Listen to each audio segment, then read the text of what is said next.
ও আমার ভাইরা, ও আমার বন্ধুগণ, আজকে আপনাদেরকে শোনায় দেব হযরত মূসা আলাইহিস সালাতু ওয়াস সালাম। আমরা শুনছি আজরাইলকে আঘাত কেন করেছিলেন। আঘাত করার পর ওনার চক্ষুদ্বয় কিন্তু বাহির হয়ে গিয়েছিল। এক নম্বর কারণ হলো, আজকে আপনাদেরকে শোনায় দিব, একদিন একদা হযরত মূসা কালিমুল্লাহ উনি একা একা হাঁটতেছিলেন। হঠাৎ করে একজন ওনাকে সালাম দিলেন, আসসালামু আলাইকা ইয়া রাসূলুল্লাহ, আপনার উপর রহমত বর্ষিত হোক হে নবী। এই কথা বলে বলতেছেন, আমি আল্লাহর তরফ থেকে আল্লাহর প্রেরিত একজন ফেরেশতা, যিনি কিনা মানুষের জান কবজ করে থাকেন। হে নবী, আপনি যদি পারমিশন দেন তাহলে আপনার রূহটাকে আমি বাইর করতে চাই। উনি বললেন, তুমি কি আমার রূহ কবজ করতে চাও কিনা? তখন বললেন, হ্যাঁ, আমি আপনার রূহ কবজ করতে চাই। নবীজি বললেন, তুমি আমার কোন দিক দিয়ে আমার রূহ বাইর করিবে?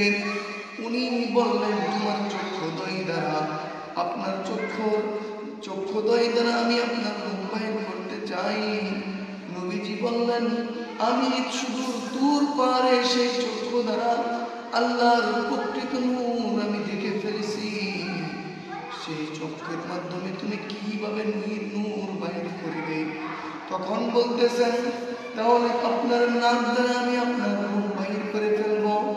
উনি বলতেছেন, সেই নাক দ্বারা আল্লাহর জান্নাতি গ্রাম আমি সেই তোর পাহাড়ের মধ্যে পেয়েছিলাম, তুমি নাক দ্বারাও বাইর করতে পারবে না। উনি বলতেছেন, তাহলে কোন দ্বারা তোমার নাকি মৃত্যু দান করতে পারি? উনি বলতেছেন, তাহলে আপনার মুখ দ্বারা আমি আপনার রূহটাকে বাইর করতে চাই। উনি বলতেছেন, এই মুখ দ্বারা রব্বুল আলামিন আহকামুল হাকিমিন আল্লাহর সাথে আমি কথোপকথন করেছি, সেই মুখ দ্বারা তুমি কিভাবে তুমি আমার রূহটাকে বাহির করবে? তখন বলতেছেন, থামেন থামেন, আমি যা চাই তাই হবে, আমার যা ইচ্ছা তাই হবে, আমি যেইভাবে বাহির করতে চাই সেইভাবেই হবে।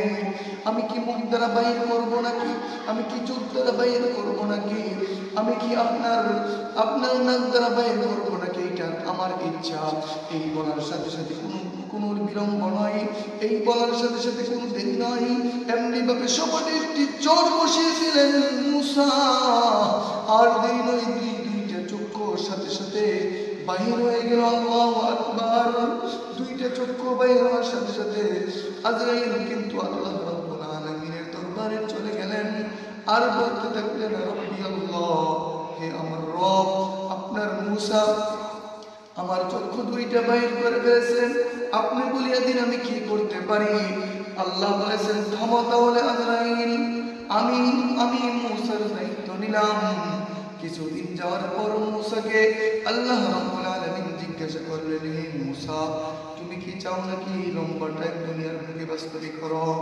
তখন বলতেছেন, আল্লাহ, আমি তো সেই জমানা চাই না, যে জমানার ভিতরে আমি অসংখ্য বারবারই কষ্ট করেছিলাম। তখন আল্লাহ রাব্বুল আলামিন বললেন, হে মূসা, তুমি যদি চাও তাহলে তোমাকে একটি মেশের ভিতরে যত পরিমাণ চুল হয় তত পরিমাণ হায়াত তোমাকে আমি দিয়ে দিব। আল্লাহ। তারপরে তখন মূসা বললেন, আল্লাহ, এই হায়াতের পর কি আমার মৃত্যু হবে না? তখন বললেন, হ্যাঁ, এই মেষ অনুযায়ী, যেই মেষের প্রশংসক পরিমাণ হয় তত বছর পর আমার পর তুমি কিন্তু মৃত্যু কিন্তু তোমার পক্ষে আসবে, তোমাকে গ্রাস করে ফেলবে।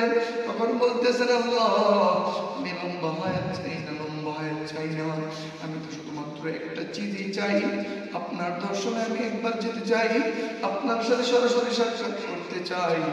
আল্লাহ, আমাকে আপনার একবার দেখা দিবেন, দূর পর্বতে আপনার সাথে আবার কথা বলবো, তারপরে ফাইসালা হয়ে যাবে। আল্লাহ। তখন আল্লাহর সাথে কথা বলা হয়ে গেল। আল্লাহকে বললেন, আল্লাহ, আপনার সাথে আমার এতটুকুই আবেদন, আল্লাহ, আপনার সাথে এতটুকুই আমার আবেদন, আমার উম্মতের যেমন এমন না হয় তারা যেন না খেয়ে যেন মারা না যায়। আরেকটা আবেদন হলো, আমার উম্মতেরা যেন এমন না হয় তারা যেন অনাহারে না মারা যায় এবং তাদের প্রতি আপনি গুসা হয়ে যেমন ভাবে লানতের তখ্ত না দান করেন। এইভাবে কথা হয়ে যাওয়ার পর আল্লাহ রাব্বুল আলামিনের সাথে তার ফয়সালা কমপ্লিট হয়ে গেল। তখন বলতেছেন, আল্লাহ তুমি আমাকে মৃত্যু দান করিয়া দাও, আপনি আমাকে মৃত্যু দান করিয়া দেন। তখন আল্লাহ রাব্বুল আলামিনের কাছে প্রশ্ন ছুড়ে দিলেন, আল্লাহ কুল ইন্নাল মাউতাল্লাযী তাফিরুন মিনহু ফাইন্নাহু মুলাকীকুম সুম্মা তুরাদ্দুনা ইলা আলিমিল গায়ব ওয়াশ-শাহাদাতি ফায়ুনাব্বিউকুম বিমা কুনতুম তা'মালুন।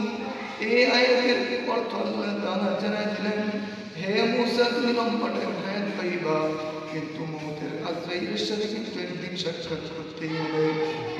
নিশ্চয়ই দুনিয়া ও আসমানের যে জায়গার মধ্যে থাকো না কেন, একদিন কিন্তু তোমাকে কিন্তু গ্রাস করে ফেলা হবে।